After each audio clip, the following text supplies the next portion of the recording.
Hey everyone, it's Ben Hansen. I'm a UAP researcher and TV host, and I want to tell you about Parapod Festival. So this is a really unique event. It's a film festival combined with speakers on Bigfoot, paranormal, UFOs. I'm going to be speaking on April 1st at the Hyatt Regency in Santa Clarita, California.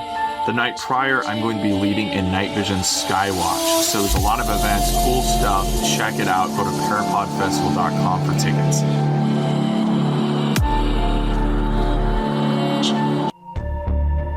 This is Truth Be Told. That not only are there reptilians here, new evidence of UFO fleets. We were close to nuclear war. To help you transform so that you can live your highest truth. We're not being told just because we're not ready for it. Geostations of frequency, vibrational. I was a homicide detective with LAPD. UFOs increase. Visitations.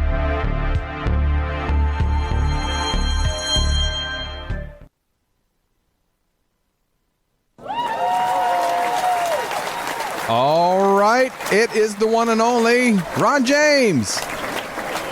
That's quite an introduction. Thank you, Tony. Well, I'm excited to have you here. Not only that you are going to be at the first annual Parapod Festival coming up here in just a short week, but you have had, and you're nominated for the first annual Parapod Festival award show. So for your film, the one and only Accidental Truth.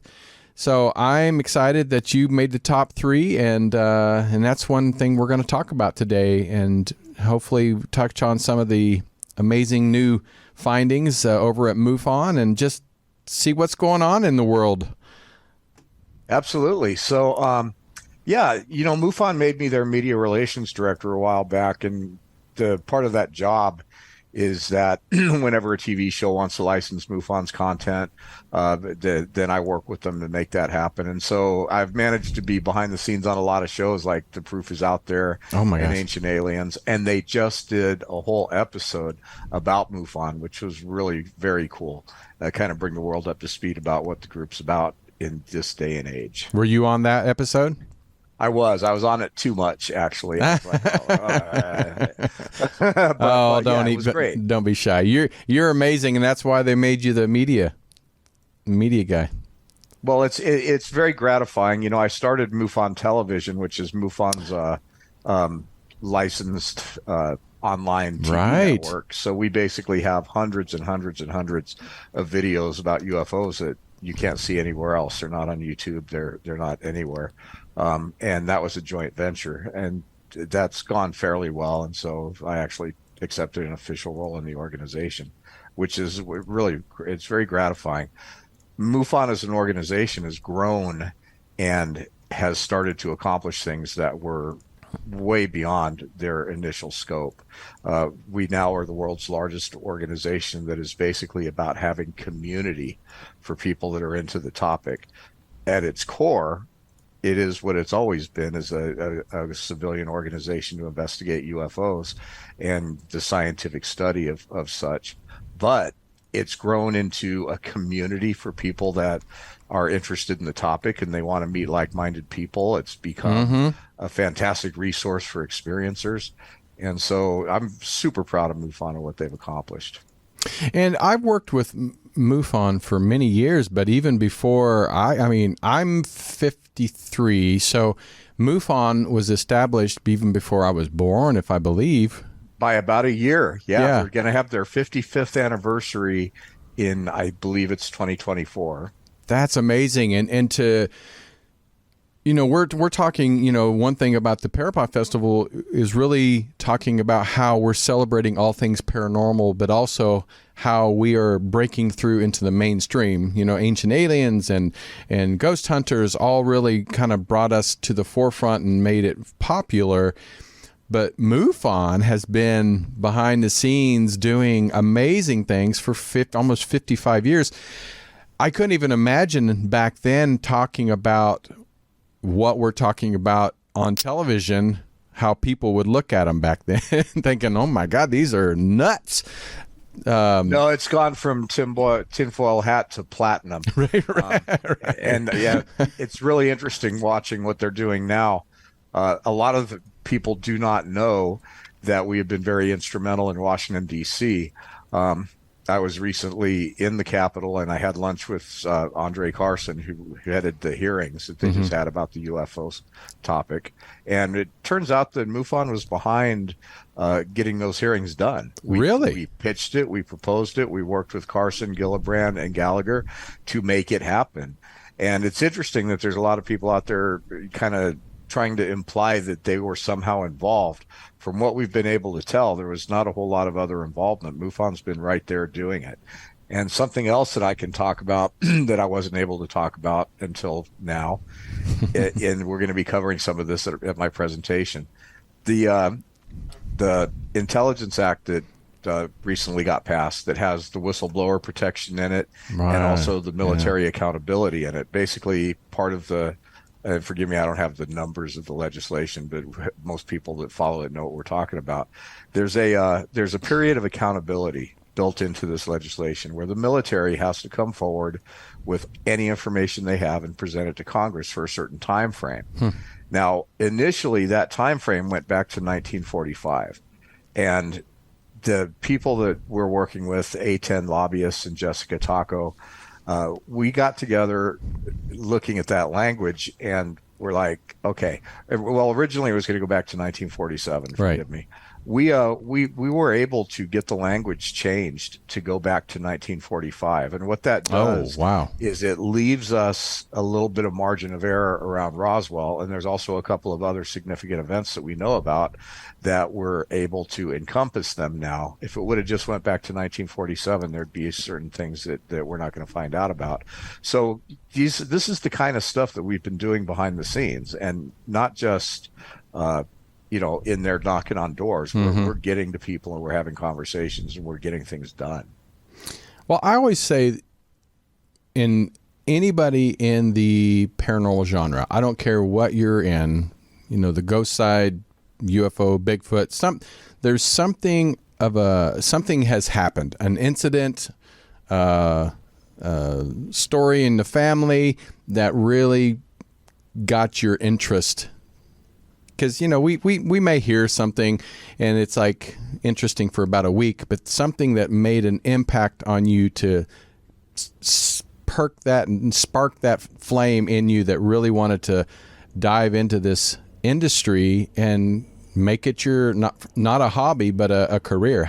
What was it that happened, or connection or abduction or something that happened to you that wanted you to seek more information about the UFO side of it?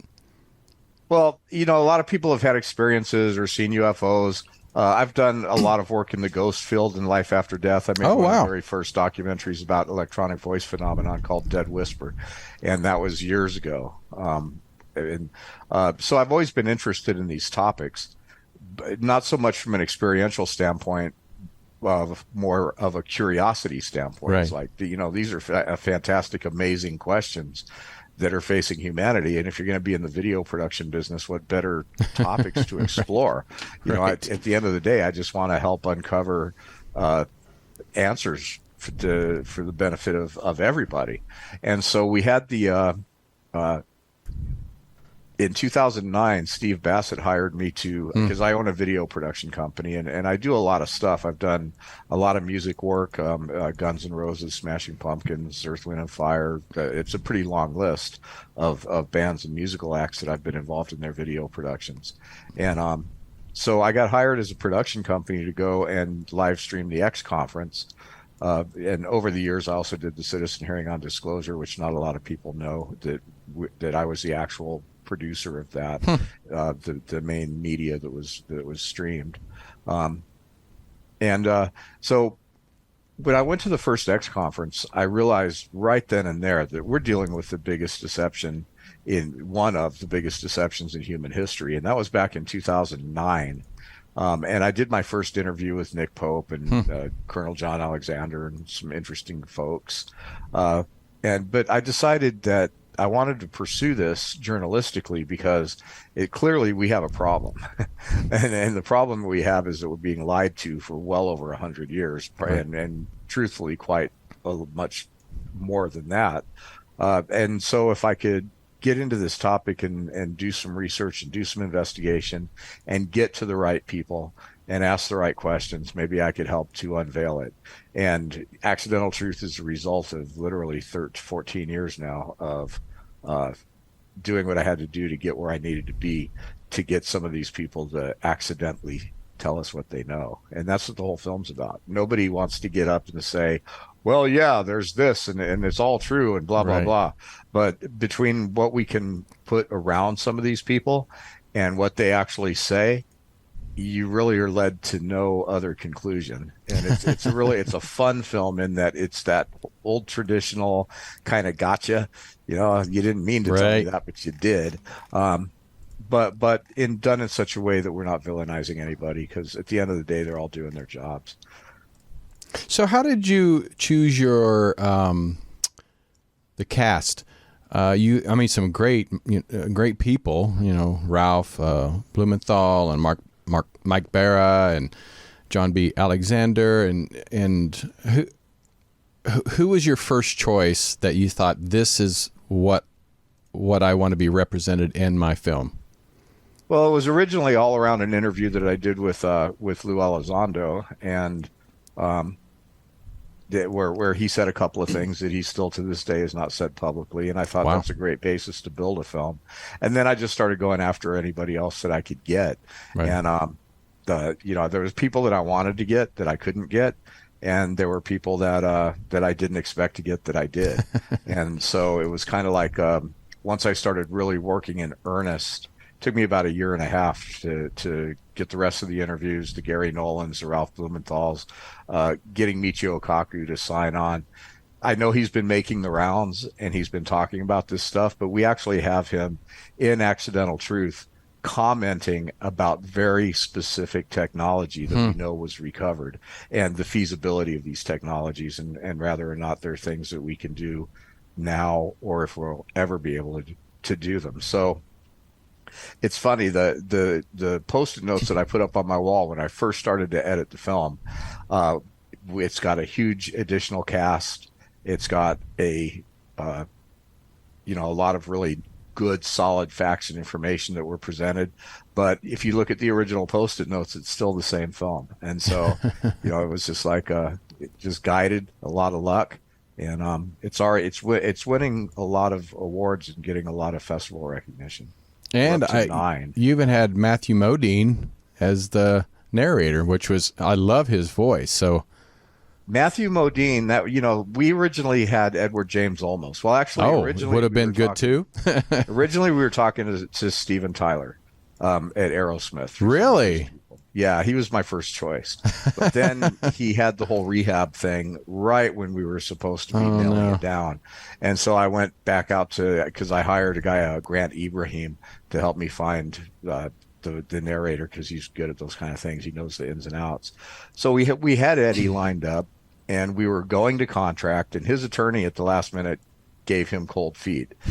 Basically said, well, this is a movie that's poking the Defense Intelligence Agency in the eye. Do you really want to narrate this thing? And so, Admiral Adama kind of backed out and left us high and dry. Then there was a guy that was in Europe hanging out with Matthew Modine and just mentioned it to him. And it turned out that Matthews had seen things that he can't explain, and he has a passive interest in the topic. And I went to New York and spent 2 days with him recording. And he's been a big proponent of the film ever since. He not only narrated it, but he was so enthusiastic about the project that he asked to be signed on as an executive producer, and he's been helping to promote it and just really going the extra mile. So I'm really stoked about that. Well, going into one of these films, a lot of people go in. I remember I've interviewed Eric Van Daniken, and we were talking about how when he put together Chariots of the Fire, the book, and it became this huge, really started the ufology when it comes to like the ancient alien side of it. Eric is the OG. Yeah, the OG. I've interviewed him twice, and to this day, him, Stanton Friedman, and Nick Pope were my early influences when I was a kid, and I had no idea that I would one day walk among these guys.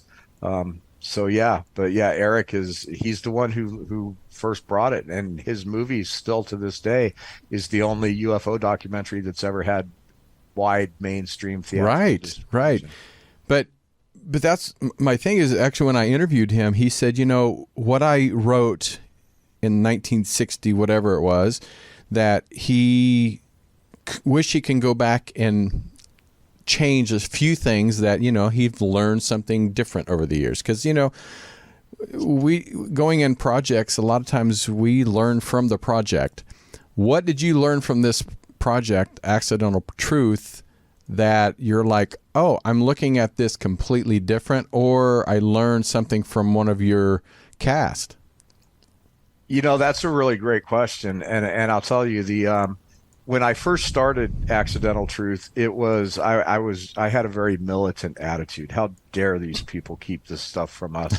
And it's time to blow the lid off, and I'm going to get these guys. Right. With this whole kind of very, just very angry kind of feeling about the whole topic, and the fact that the biggest question facing humanity is being unanswered, and I'm sitting in the beginning of the film. There's a line where I say, I'm sitting in this room with people that run secret weapons programs and interrogate terrorists, and all I can think about is getting them to tell me something they don't want me to know, and that is truly what I did, especially with a couple of these guys. And over the course of producing the film, actually getting to know some of these people more on a personal basis, and getting a better feel for the whole overall topic, you'll notice that the film doesn't villainize anybody, and we don't call anybody a liar. If they're not telling the truth, we just allow them to make that plain to see to the audience. We don't have to point it out. Right. But I started to realize that there's probably more to this than we know, and that there might have been basically good intentions from the beginning to keep this stuff a secret. And even though a lot of people say that it's been sequestered by the cabal and the New World Order government and all the people that are running things behind the scenes for nefarious purposes, that may be true. But these individuals that are in the film that have had access to some of the information and can't talk about it, they are not the ones that we should be villainizing. In fact, history may paint them to be positive forces. I think this is a great film because with what's going on in our, not even just country, in the world, with slowly disclosing information, it's like these little bits and pieces that they're throwing out to us. First of all, being, not only, working with MUFON, but also on Accidental Truth, this amazing film, why do you think now they're starting to talk about it more? Why do you feel that they're starting to throw these little bits and pieces out there for us to chew on? What is the reasoning? Well, at some point, if there's not a new openness and a new methodology to explain this stuff, we've got commercial space, we've got the Webb telescope, we've got a lot of things happening that are going to make it harder and harder to hide the existence of alternate intelligence engaging us. And so, certainly they know that. But the other thing is when this thing first started, we could go all the way back to the beginning of recorded history to say that's when the deception started. But if we're talking about the modern era of the UFO, it's not unreasonable to go back to the Roswell time, a little bit before that, even back a little further. But the 1940s after World War II, and some say during World War II with Nazi technology. But that's really when what I call the modern era of the UFO cover-up began in earnest. And so for good or for bad, these guys have perpetrated the largest deception in human history, and somebody's got to be accountable for that. And we're now reaching a point where those that would be held accountable are dropping one right after the other until pretty soon there's going to be none left. There's only a few people in the 509th Bomber Group left, and once the last one of them is gone, it's cover-up complete, as Michael Schratt says in my movie.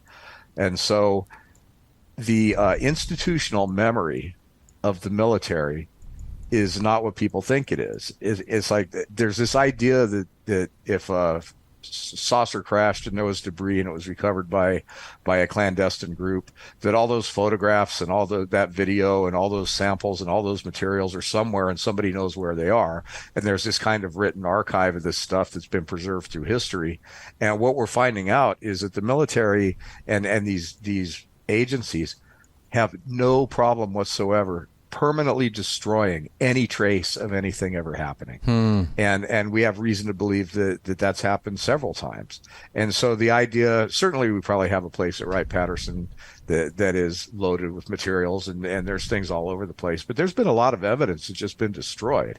And there's and people that are in the even the ones that say they're in the know today, they don't have access to this information, and it may very well be gone forever.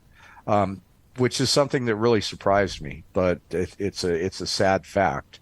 Yeah. So because technology is evolving, and because humanity's understanding is evolving, and because if they don't hurry up and get in front of this, Elon Musk is going to go to Mars one day, and he's going to land, and he's going to find irrefutable evidence that there's been some kind of past civilization on Mars. So they've got to get ahead of that kind of thing. But do you think the powers that be will head that off before he can make it there? I don't want to get too conspiracy theory, but do you think that would be something that they might want to stop?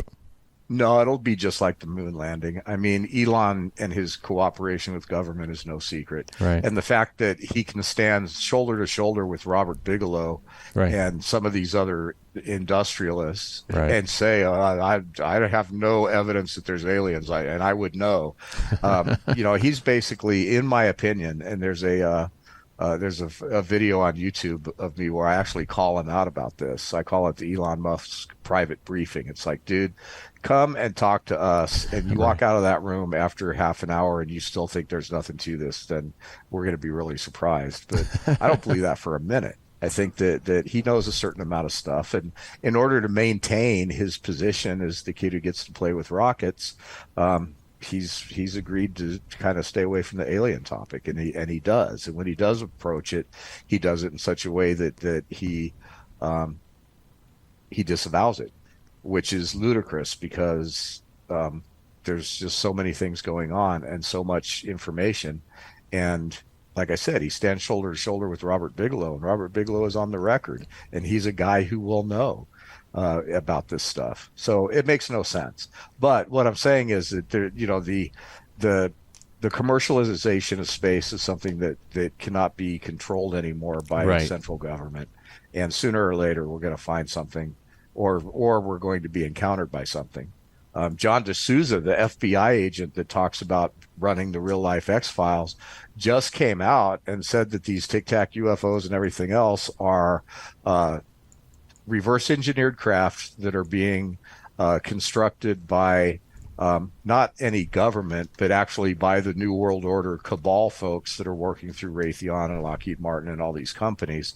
But they're pretty much the ones that we don't know that are supposedly running the planet. So that's kind of a scary thought, that they're going to have, what he is saying is that they're going to have an attack, that the aliens are going to attack, and the whole Project Bluebeam thing, or an advanced version of it, is really going to happen, which would be frightening. That would be frightening. That would be. And I think my train of thought is, why wouldn't the aliens or extraterrestrials or whatever life forms are out there, why wouldn't they just take over the world in 1900 when we had no technology at all to even try to defend ourselves? Well, there's a couple of thoughts about that. One is perhaps that we have earned the right to self-determine, and so there was never going to be any takeover. But the other one that's a little more spooky is, you don't harvest a crop until it's ready to harvest. And right now this planet is bursting at the seams. In 1900, it wasn't. That is true. That is true. In fact, I'm going to jump back over, put your MUFON hat on. In 1887, Aurora, Texas. Did they ever talk about if that was a true alien craft that crashed there? And did they ever prove that that was a fake or a real incident? And could that have been the start of technology from the government? Because, like I said, from 1900 to 2023, our technology, even after 1947, but our technology excelled so fast in 100 years. It's hard to believe we excelled that fast with these little minds. Well, it's an interesting question. First off, MUFON as an organization cannot officially say it is being visited by aliens. Right. We will only officially state what we can prove scientifically, right? And we can't prove that yet. I mean, I'm sure that the proof is there, but we haven't been able to get our hands on it, so we can't say that's aliens.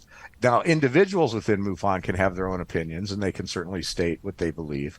But as an organization, we stay away from making statements that don't meet our charter. That being said, that Aurora incident is very interesting. It was well documented in the newspapers of the time, and there was also a lot of news stories and documentation about airships flying all around the Midwest. There seems to be some organizations that came out of Eastern Europe and headquartered in California. Mike Barra actually wrote a book about that stuff. The very beginnings of the secret space program, where these guys were exploring aviation before anybody else was and before we had known flight.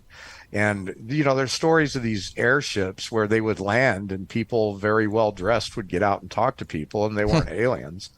But at the end of the day, the Aurora case is interesting. It does stand out. Supposedly there was an alien buried at the cemetery, but that's long gone, of course. But it's one of those cases that you can speculate about it, you can think about it, you could try to make up a synopsis and a thesis, but there's just no real evidence to support any kind of concrete conclusion. Yeah, I've always thought about that because, as far as I know, that was one of the first. I mean, I've heard about even George Washington or some other people. They may have had an encounters but never a crash other than Aurora before that. I mean, there may have been, but that's as far back as that I've heard of. But I mean, there's ship logs of crossing the Atlantic on the Mayflower ships of seeing craft in the sky. There's, obviously for all of recorded human history, objects in the sky and sky people and non-human intelligences engaging us are part of legend, lore, and religion. So to say that there's nothing to it now would be ludicrous. All right, well, let's jump a week ahead, or a week ahead. A week from today is going to be the first opening of the Parapod Festival. We're going to be starting at Mentryville, which is a ghost town, and we're going to do stargazing with Ben Hansen, which we're going to he's going to show us how to look for UFOs and what to look for, because he goes, a lot of people say, that's a UFO. And he said, not so, back up a little bit. It's not, but we're going to look and see if we can figure out how to look for UFOs. And then we have Patty Negri going to be walking through some supposedly haunted house and a schoolhouse that are supposedly have seen spirits. So I'm excited about that. But then on Saturday, we're going to have amazing people. And one of the amazing people going to be speaking there is Ron James. And can you tell people kind of what you're going to be talking? We touched on it, but what you're going to be talking about in your presentation? Well, we're going to be talking about the film, but we're also going to be talking about what MUFON has been doing in DC. And I'm actually able to, if you guys have the ability, obviously, to play PowerPoints, yes. Bring a laptop. We're going to be showing some video interviews with our lobbyists. We're going to show some photographs from behind the scenes of actual. I recently went to Washington and had meetings with 3 different sitting congressmen within one 24-hour period, and I don't know anybody else that can do that. It really proves that we're right in there getting this done, and so we're going to finally tell the world that the impact that we've been able to have, and that we're engaged in some ongoing things that we're doing to keep the government, the intelligence committees informed of things that are happening around the world from MUFON's point of view. And we have a seat at the table, and this is absolutely unprecedented. And MUFON has been quietly doing it, but MUFON over the years has been a lot of people's favorite punching bag in the UFO community. Right. And, those days are gone. And MUFON is rising to its challenge to become the community for people all over the world that care about this topic. So being able to finally talk about this stuff is really exciting. And, that's going to be part of the presentation. And then, of course, inside the movie Accidental Truth. And speaking of accidental truth, we've been talking about it. And one thing that I wanted to ask you, you said it's won an awards or has won awards. And going to film festivals, how does film festivals react to your film? Because Parapod is all about the paranormal. It's all paranormal under one roof. We celebrate you. We honor you. But how do other festivals and how do other film awards look at your film? And how did it feel to win at film festivals that weren't really based on paranormal? Yeah, it's pretty gratifying. There's a website called Film Freeway, and through that website you can enter any number of film festivals. So far we're entered into 25. Of the 14 that have made selections already, we were accepted into 12 of them. Wow. And so some of note were the Accolades Film Awards. We won the Hollywood Gold Award, Award of Excellence. We won the Indie Fest, Outstanding Excellence in Narration and Outstanding Excellence for Documentary. We just won Best of Show for a sci-fi horror-based film festival in the Midwest. We were selected for a special presentation by the Sedona Film Festival here in my own town. And so what we did is on March 15th, we had our red carpet here. Oh, great. And, so we had a backdrop, we had the red carpet and photographers, and we shot pictures, obviously. But we sold out the theater 2 times that night. And the audience reaction, it was the first time I'd seen the movie playing in front of a mainstream audience. And Tony, I was petrified. I'm like, I'm sure. I've got a lot of people around me telling me it's good, but these are my friends and these are people that are in the topic. Right. And now I'm throwing this meat to the mainstream audience with no idea how it's going to be received. And I made the film hopefully to be that mainstream film that will bring your average person with a passing interest up to speed. And I was just super gratified that nobody got up and walked out of the theater. Almost everybody stayed for the Q&As. Oh, that's amazing. That's almost unheard of. And so that was exciting. And so, we're getting into these festivals, some of them mainstream, some of them focused. But the ratio has been off the charts. Even Film Freeway is writing us emails saying nobody does this. And that's what I said. I think, 10, 20 years ago, a film like this would have been pretty much ignored by the mainstream community. It may have been a few film festivals out there that really embraced it. But now, like you're saying, especially MUFON breaking through and really shining, and which I'm very honored to having Parapod, having the city of Santa Clarita, is where it's at, sponsor the event, and will be at the opening ceremony, ribbon cutting. Their city council members are going to be there to cut the ribbon with us, and I thought, how unusual and rare for something like that to happen for what we celebrate every day. And a lot of people, like I said, in the past would look at it as the the tinfoil hats. And so I'm excited that people like yourself and Jimmy Church and Billy Carson and Linda Moulton Howe and all the people that are going to be there are being recognized as influencers, content creators for mainstream content. And I'm excited that this is going to be part of the festival. Been the nominated for the top 3 for its category, and I cannot wait to have you there and see you and hear your presentation. So, yeah, I hope a lot of people join us and come and get tickets at parapodfestival.com. Hey, do we have a little bit more time? Of course we do. Well, let me share something that you're really going to like. Can you go ahead and put the movie cover graphic back up? Yep. Everything about Accidental Truth is the film is in layers. You can watch it 3 or 4 times and you're going to catch something new every time. The cover is the same way.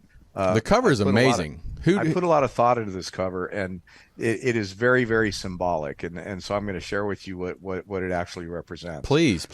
So the lower part of the scene where we have the crashed UFO and we have these guys in the hazmat suits, this is symbolic of this phenomenon that is confronting us, that we still are unable to get close to and resolve. There is still this distance between what these things are and who we are, and we are insulated from it.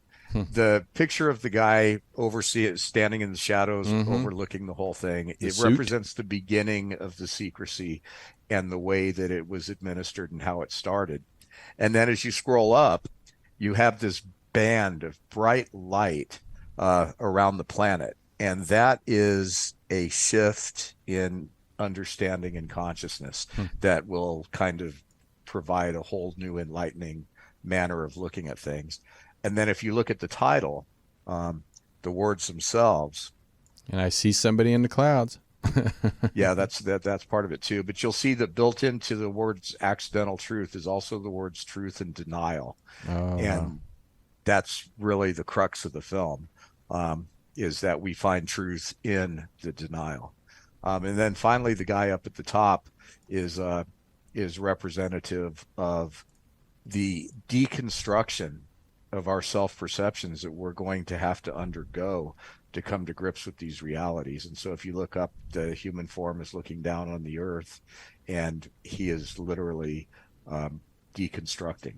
And that's part of when we integrate this knowledge and this understanding, that is something that we're going to face collectively as a civilization, is we're not what we think we are. This reality isn't what we think it is. And we have a lot to talk about. And so the whole cover of the film, it encapsulates the story in ways that, I'd have to point out to show, but everything about this film is, there's an almost magical dimensionality to it. Well, if you designed that, you did an awful lot of thought and a great job of putting that together and explaining that to whoever put the graphic together. Did you create it yourself, or did you have somebody do that for you?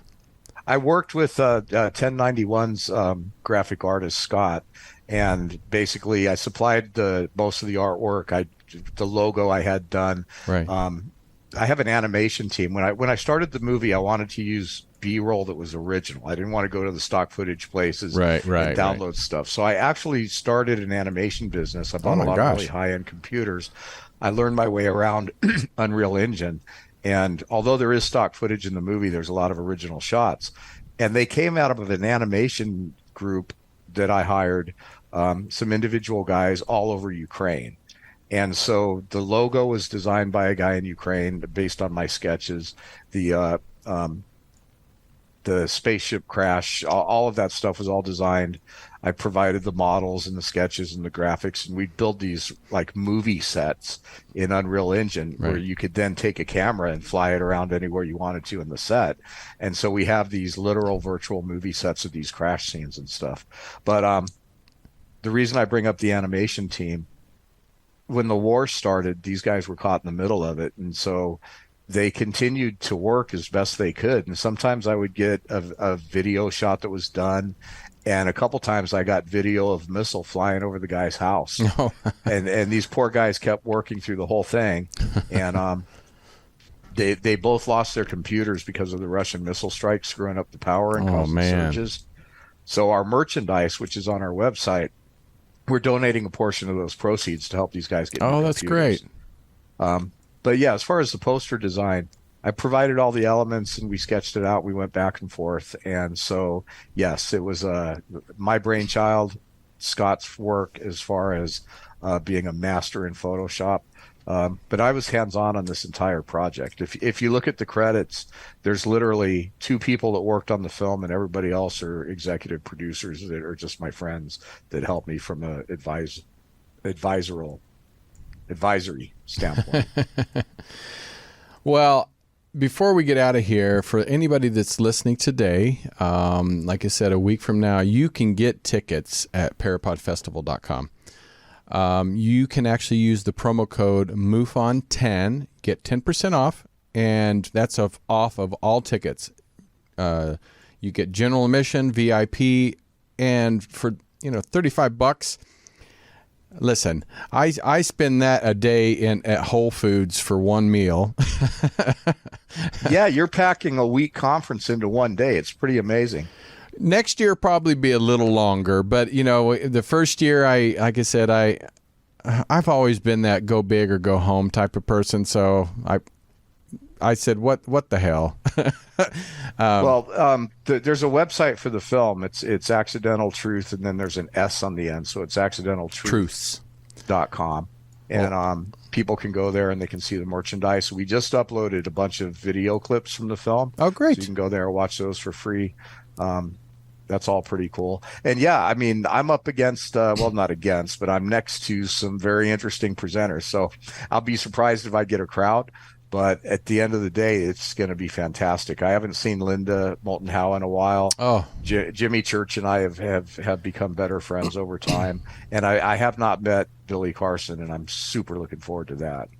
Yeah, I'm just glad to see everybody all at one place. And we even, like I said, Ernie LaPointe, he's the great grandson of Sitting Bull. He's going to bring the Native American culture and wisdom and spirit guides to our festival. And I mean, if anybody has knowledge of star people and true spirit connection, that would be Ernie and his legacy of being part of Sitting Bull's family. So it's going to be great, and I can't wait to introduce you to him and everybody else. And the one other good thing is bringing in a whole younger generation. We have a lot of paranormal TikTok and YouTube stars that are in their 20s that get millions of followers, and they are just as passionate as all of us.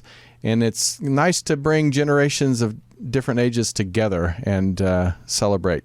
So, well, we've got to be able to pass the torch. And when I did this episode of Ancient Aliens, the thing that we're always asked is, well, are there people that know as much as you that are maybe younger? And I mean, let's face it, nobody wants to sit and watch a bunch of old folks talking about stuff. They want to see their friends. And so nurturing a new generation is really important. So I'm hoping maybe I'll get a chance to meet some of these people and look for the next star.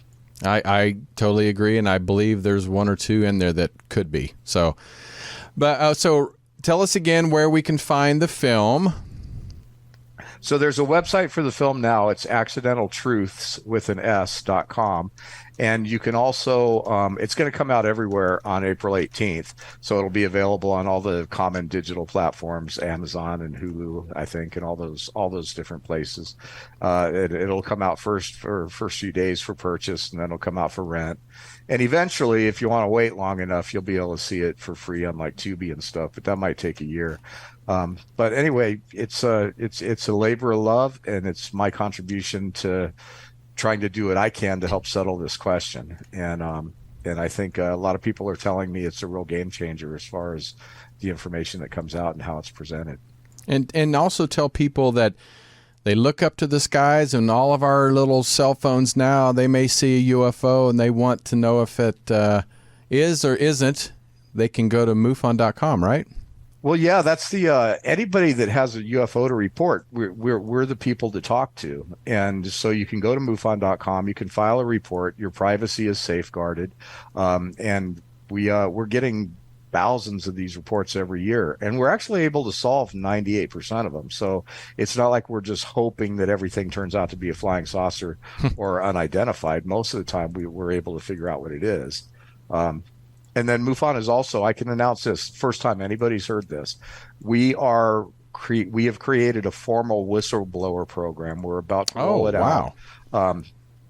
Because of the Defense Act that enables whistleblowers to have a certain amount of protection. Right. What we are doing is, obviously MUFON, we want to be the people you come to, and we have a staff of whistleblower protection attorneys that, if your case warrants it, are going to be able to help you to protect yourself from any kind of ramifications. So there's a lot of people out there trying to get whistleblowers to come forward, but we are actually setting up a legitimate legal infrastructure to protect you, so that you're not just going to somebody, spilling the beans, and then worrying about what's going to happen next. We've put together a very comprehensive program. It's not quite finished, but we're going to roll it out soon. I love that, and I'm so happy that people will now feel safe to speak out. So yeah, that's great. And so, all right, well, we got to get out of here, but here's what: go to Accidental Truth, the website. You can check out the film and see look at all those awards that they've won at the bottom, and where they're going to be next, and where you can see it. And then of course, there's the title for it and the flyer. And then please go to MUFON.com and be a part of community. I know they have little groups in pretty much every area of the country. You guys can meet and I've never been to one of those meetings, but what do they actually do? Do they discuss what local sightings, or what do they do? Yeah, and a lot of times we have speakers and special presentations. So like David Hatcher Childress just did one in Phoenix. Oh, wow. So the local chapters, and especially SoCal, very vibrant community. And we'll be I will be on hand at the event at my table with MUFON membership forms and special discounts if you sign up at the event. You can join MUFON for as little as $49 a year. So it's almost a no-brainer. That's a stick of gum nowadays. So that's, I know, right? That's a good deal. All right. Well, thank you guys. And thank you for supporting me and Truth Be Told. And of course, our amazing guest today, Ron James from MUFON and the movie Accidental Truth. Don't forget to get your tickets for the Parapod Festival. Mentryville is the first day. It's going to be a ghost town tour and also stargazing with Ben Hansen and Patty Negri. And then, of course, on Saturday, you have the big one, the conference with pretty much anybody you can think of in the paranormal world. There's just a few right there. And there's Ron James. And you can use the code MUFON10. Get 10% off. And but until next time, everybody, really thank you so much for being a part of this. And Ron, always keep fighting the fight and doing what you do, because it makes a difference. Awesome, Tony. And anytime you need a guest, just let me know. Oh, don't worry. I'll be calling you back more often. So now that I have your Zoom code. All right. Thanks for having me on. Take care. And everybody, we'll see you soon. Bye-bye. Bye. This has been another episode of Truth Be Told. Thank you so much for watching. Recorded live at UBN Go Studios in Burbank, California. Join us on social media: Facebook, Truth Be Told Radio; Instagram, Truth Be Told Paranormal. Go to Truth Be Told Worldwide for more information on upcoming shows. This has been